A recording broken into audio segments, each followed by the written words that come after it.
Huwag magpanggap na Diyos. Magandang araw po. Kape at pandasal na po tayo. Ito po si Cardinal Chito Tagle.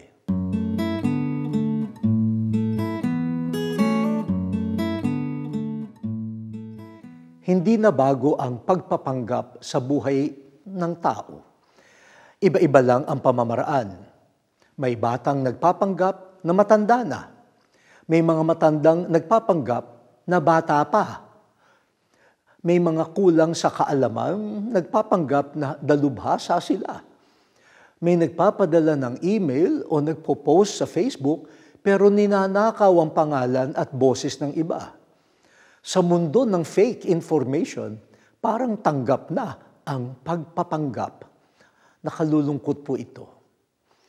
Iwasan po nating magpanggap na tayo ang Diyos. Walang masamang maging tao, maging nilalang, maging mahina at maging limitado.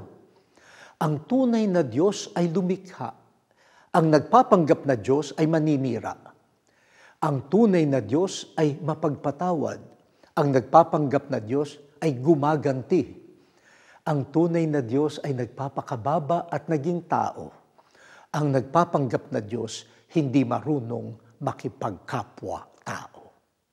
O Diyos, Ikaw ang tunay na Diyos. Lagi ka nawa naming itanghal bilang Diyos. Huwag nawa kaming magpanggap na Diyos. Amen.